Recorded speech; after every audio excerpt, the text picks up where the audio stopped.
Hello everyone. अभी हम discuss करने जा रहे हैं जो आज एनटीपीसी की फर्स्ट शिफ्ट है उसके बारे में। 9 जून को जो शिफ्ट हुई है उसके बारे में। 9 जून को क्या क्या क्वेश्चन आए थे और कहाँ से किस टॉपिक से क्या आया है। तो सबसे पहले फर्स्ट क्वेश्चन देखते हैं, उसके बाद लास्ट में हम डिस्कस करेंगे मैथ कैसा रहा, रीजनिंग कैसी रही, जीके जीएस का क्या लेवल रहा और किस टॉपिक से कहाँ क्वेश्चन कितने आए। तो अभी हम एक बार स्टार्टिंग में क्वेश्चन देख लेते हैं, लास्ट में इसका पूरा एनालिसिस कर लेंगे। तो फर्स्ट क्वेश्चन है, how many molecules are there in 2 moles of CO2। CO2 के 2 मोल्स में कितने मोलिक्यूल होते हैं। तो इसको हम करेंगे एवोगाद्रो नंबर से।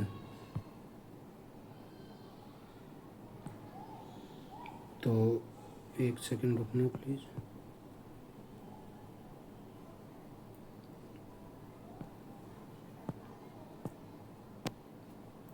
तो एवोगाद्रो नंबर क्या होता है? एवोगाद्रो नंबर होता है 6.02 इंटू 10⁻23। तो CO2 के 2 मॉलिक्यूल्स हैं तो इसको 2 से मल्टीप्लाई कर देंगे तो ये हो जाएगा अपना 1.204 इंटू 10⁻24 हो जाएगा। नेक्स्ट क्वेश्चन की ओर चलते हैं। प्लाज्मोडियम में सबसे पहले क्या अफेक्ट करता है? अभी प्लाज्मोडियम के बारे में तो इसमें आपको ऑप्शन क्या क्या दिए थे, ऑप्शन बता देता हूँ मैं एक बार। ऑप्शन था RBC, WBC, लीवर सेल और पैनक्रियाज। तो इसका करेक्ट आंसर हो जाएगा अपना लीवर सेल। लीवर सेल इसका करेक्ट आंसर हो जाएगा। और ये मैं बता दूं,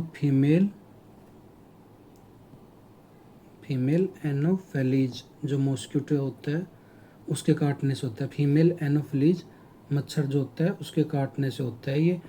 और ये क्या करता है, जैसे ये काटती है तो एक पैरासाइट अपने ब्लड के अंदर एंटर कर जाता है जो कि लीवर के अंदर जाके उसको अफेक्ट करने लगता है, वहाँ पे ग्रो होने लगते हैं ये पैरासाइट्स। तो इसका आंसर होगा correct liver cells. Next question की ओर चलते हैं। Which classical dance does not use vocals. जो वोकल्स काम में नहीं लेता, संगीत काम में नहीं लेता, वोकल्स काम में नहीं लेता। तो इसका आपको ऑप्शन के अंदर छऊ भी दिया हुआ था, पर इसको संगीत नाटक अकेडमी क्लासिकल डांस नहीं मानती। तो इसका करेक्ट आंसर हो जाएगा कथक। कथक इसका राइट आंसर हो जाएगा, छऊ इसका नहीं होगा क्योंकि छऊ को क्लासिकल डांस नहीं मानते। 8 क्लासिकल डांस है, आपको पता होगा। नेक्स्ट क्वेश्चन की ओर चलते हैं। क्लाइमेट चेंज परफॉर्मेंस इंडेक्स में कौन सा देश फर्स्ट नंबर पर रहा? तो क्लाइमेट चेंज के अंदर फर्स्ट नंबर पे कोई भी नहीं रहा, फोर्थ पे रहा है, क्योंकि जो इनका जो क्राइटेरिया होता है वो कोई भी कंट्री फुलफिल नहीं कर पाई। तो फोर्थ पे जो रहा है वो रहा है डेनमार्क। ये क्वेश्चन मैंने आपको कल करवाया भी था, कल नहीं परसों, जो करंट अफेयर्स की क्लास ली थी उसमें करवाया था मैंने।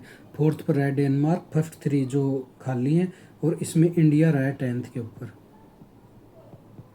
इंडिया रहा है 10th के ऊपर। और ये क्वेश्चन पहले भी आया था, उसमें ये पूछा था कि टोटल कितने कंट्रीज़ ने पार्टिसिपेट किया। तो ये टोटल 64 कंट्रीज़ ने, 64 कंट्रीज़ ने पार्टिसिपेट किया। नेक्स्ट क्वेश्चन, एक्सपो 2025 की थीम पूछी थी, ये जापान। एक्सपो जापान जो जापान के अंदर हुआ था उसकी थी एक्सपो जापान 2025 की थीम। तो इसका हो जाएगा, एक्सपो जापान 2025 की थीम हो जाएगी designing future,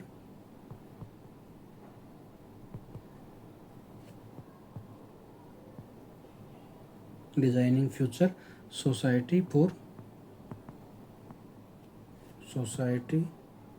for our lives, ये इसकी थीम हो जाएगी। नेक्स्ट क्वेश्चन की ओर चलते हैं। How many islands are there in Andaman and Nicobar. Andaman and Nicobar के अंदर आपसे टोटल आइलैंड पूछे थे कितने हैं, तो ये हो जाएंगे 572। नेक्स्ट क्वेश्चन देखते हैं। इसमें पूछा था सुनीता विलियम्स कितने दिन अंतरिक्ष में रही। और मैं आपको बता दूं ये क्वेश्चन आप लोग जो सेंड करते हैं वो ही आते हैं मेरे पास। तो ये मैं क्रॉस चेक भी करता हूँ 3-4 जगह से। तो आप ये मत सोचिए कि गलत क्वेश्चन होंगे, इसमें क्वेश्चन रॉन्ग होने की प्रोबेबिलिटी 10% या बाकी 90% सही क्वेश्चन होते हैं ये। तो आप इस चीज़ की फ़िक्र मत करिए। और अगर आपको सेशन पसंद आ रहा हो तो प्लीज़ लाइक, सब्सक्राइब और शेयर ज़रूर कर देना। तो सुनीता विलियम्स के बारे में डिस्कस कर रहे थे अपन। ये 286 डेज रही है स्पेस के अंदर। ये गई थी 5 जून 2024 को, 2024 को गई थी, और वापस आई हैं 18 मार्च 2025 को। 2025 को वापस आई है। और ये गई किससे थी? तो ये गई थी इनके जो था बोइंग स्टार लाइनर कैप्सूल जो था उसके अंदर टेक्निकल इश्यू आ गया था। तो स्टार लाइनर जो कैप्सूल था इसके अंदर टेक्निकल इश्यू आ गया था, इसकी वजह से फिर इनको वहीं स्पेस में स्टक हो गई थी ये। फिर इसके लिए एक मिशन भेजा गया था। वो मिशन भेजा था एलोन मस्क की कंपनी स्पेस एक्स ने। मिशन का नाम था क्रू 10। ये मिशन आपसे पूछ सकता है, तो एक बार इसको ज़रूर देख लेना। क्रू 10 मिशन के थ्रू फिर ये वापस लाई गई थी। नेक्स्ट क्वेश्चन देखते हैं। एल्ट प्लस टैब शॉर्टकट की जो है वो किस लिए काम में ली जाती है?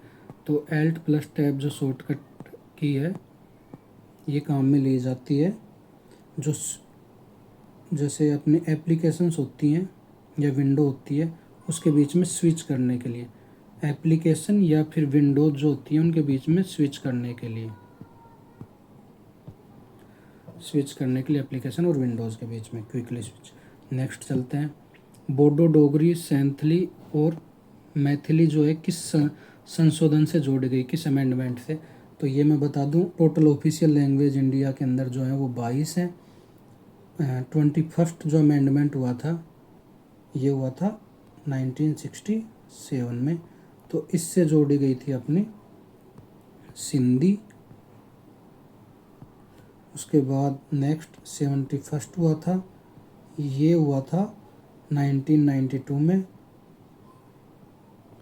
इससे जोड़ी गई थी KMN से, याद रखते हैं अपन, कोंकणी मणिपुरी नेपाली, कोंकणी मणिपुरी नेपाली 71st से।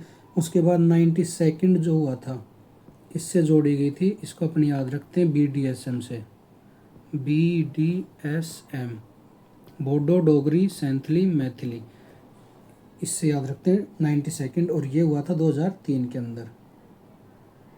तो इसका आंसर हो जाएगा करेक्ट, 92वें संशोधन से जोड़ी गई थी। नेक्स्ट क्वेश्चन की ओर चलते हैं। Which country is free from blindness? तो अभी रिसेंट में WHO ने ये नाइजीरिया जो है इसको फ्री किया है। ऑप्शंस थे आपके, ऑप्शंस बता देता हूँ मैं एक बार आपको क्या क्या थे। नाइजीरिया था, बोट्सवाना था,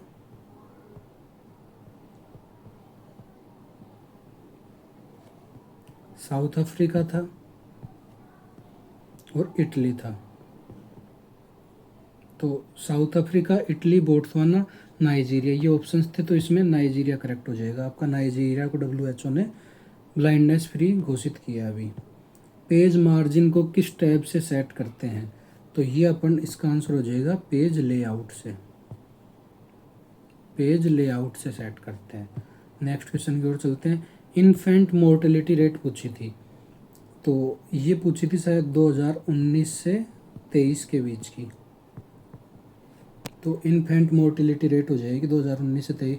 ऑप्शंस थे आपके 2.1, ऑप्शन और बता देता हूँ मैं आपको, 2.1, 2.2, 2.3, 2.4 ये ऑप्शंस थे। तो इसमें करेक्ट आंसर हो जाएगा अपना 2.1। नेक्स्ट क्वेश्चन की ओर चलते हैं। याया बिन अहमद सरहिंदी किस डायनेस्टी से बिलोंग करते हैं, किस वंश से थे? तो याया बिन अहमद सरहिंदी जो थे ये थे सैयद डायनेस्टी से, बिलोंग करते थे ये। नेक्स्ट क्वेश्चन की ओर चलते हैं। अमेंडमेंट इन कोऑपरेटिव सोसाइटीज से कुछ ऐसे पूछा था कि कौन सा कोऑपरेटिव सोसाइटी से जो अमेंडमेंट है वो है। आपको ऑप्शंस दिए थे, तो ये मैं बता दूं 97th अमेंडमेंट है। और शायद पता नहीं कुछ लोग बोल रहे हैं कि इसके बारे में पूछा था, किस लिए किया गया था।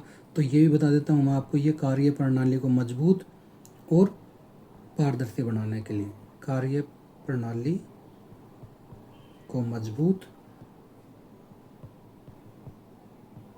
और पारदर्शी बनाने के लिए ये किया गया था 97th अमेंडमेंट। नेक्स्ट क्वेश्चन की ओर चलते हैं।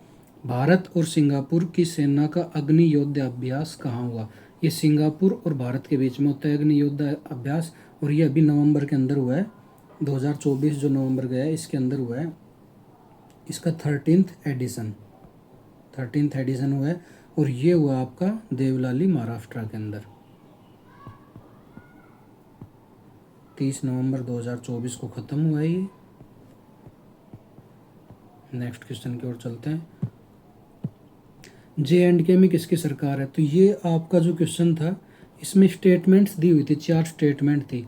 अभी स्टेटमेंट तो पता नहीं चला क्या क्या स्टेटमेंट थी, बट मैं बता दूं इसमें जो गवर्नमेंट है वो इंडिया अलायंस की है, और इंडिया अलायंस की है, जिसमें से टोटल J&K के अंदर 90 सीट्स थी। 90 सीट्स में से इंडिया अलायंस ने जीती है 49, और इसमें JKNC प्लस कांग्रेस की गवर्नमेंट है। बाकी स्टेटमेंट्स से क्लियर होगा स्टेटमेंट्स में क्या दिया हुआ था। नेक्स्ट क्वेश्चन की ओर चलते हैं। अरुणाचल प्रदेश के पूर्व में कौन सा देश है? तो ये आ जाएगा आपका म्यांमार। नेक्स्ट क्वेश्चन की ओर चलते हैं। Which of the following constitutional amendments act has not inserted any DPSP? तो आपको 4 ऑप्शन दिए थे, चारों अमेंडमेंट एक्ट थे जिसके अंदर मतलब आपको DPSP लागू करी गई थी। तो ये थे ऑप्शन, बता देता हूँ आपको मैं। 42nd था, 86th अमेंडमेंट एक्ट था, 88 था, और 97th अमेंडमेंट एक्ट था। तो इसमें से ये पूछा था DPSP कौन से के थ्रू नहीं लागू की गई नई DPSP, तो ये हो जाएगा आपका करेक्ट आंसर 88। नेक्स्ट क्वेश्चन की ओर चलते हैं। भोलेनाथ सिंह का संबंध कौन से विद्रोह से था? अभी ये क्वेश्चन क्लियर नहीं हो पाया भोलेनाथ सिंह कैसे, क्या क्वेश्चन दिया हुआ था। बाकी भोलेनाथ सिंह का जो संबंध है वो हो जाएगा तमार रिवोल्ट से, आदिवासियों का रिवोल्ट था ये। तो अभी ये क्वेश्चन क्लियर नहीं हो पाया, ये 1798 में हुआ था, 1798 में। बाकी कुछ क्वेश्चंस मैं बता दूं जो आपको मतलब इनकी अभी क्लियर नहीं हो पाई। बाकी क्वेश्चंस मैं बता देता हूँ आपको। एक क्वेश्चन था, हम डेटा को क्यों अरेंज करते हैं? Why we arrange data, arrange data. तो ये तो आपको पता होगा, ये आप ऑप्शन से कर सकते हो डेटा को ईजियर बनाने के लिए, इजीली फाइंड आउट करने के लिए। तो ये आपका हो जाएगा आंसर। एक क्वेश्चन था, नागरिकता से संबंध कौन सा कानून जो बनाता है? तो ये हो जाएगा आपका सिटीजनशिप एक्ट, सिटीजनशिप एक्ट हो जाएगा। और एक क्वेश्चन था 90वीं जो 19th वर्षगांठ है वो किसने बनाई? 90वीं वर्षगांठ बनाई है, वर्षगांठ पूछा था किसने बनाई? तो ये हो जाएगा आपका RBI, और यहाँ प्रेसिडेंट गए थे संबोधित करने के लिए। RBI की आपको पता होगा एस्टेब्लिशमेंट कब हुआ था? तो RBI 1 अप्रैल 1935 को बनी थी, 1 अप्रैल 1935। बाकी और जैसे जैसे क्वेश्चंस मिलते रहेंगे आपको बताते रहेंगे, और जुड़े रहिए चैनल के साथ। जिन्होंने सब्सक्राइब अभी तक नहीं किया है प्लीज़ सब्सक्राइब कर देना और लाइक कर देना। बाकी और क्वेश्चन मैं बता देता हूँ आपको। कुछ क्वेश्चन ये भी थे कि बिरसा मुंडा की जो थीम थी या जनजाति गौरव के दिवस के बारे में था कुछ। अभी ये क्वेश्चन क्लियर नहीं हो पाया, तो इसलिए मैं आपके साथ गलत क्वेश्चन शेयर नहीं करना चाहता। एक था, पहाड़ों में किस प्रकार की खेती करी जाती है? पहाड़ों में किस प्रकार की खेती? तो ये हो जाएगी आपकी स्टेप वाइज, या फिर सीढ़ीदार बोल सकते हो, झूम खेती बोल सकते हो, स्थानांतरित खेती बोल सकते हो। तो ये ऑप्शन से क्लियर होगा। तो बाकी और जैसे जैसे क्वेश्चंस मिलते जाते हैं आपके साथ शेयर करते जाएंगे। अगली शिफ्ट का भी आएगा अभी, तो जुड़े रहिए। Thank you guys, thank you so much.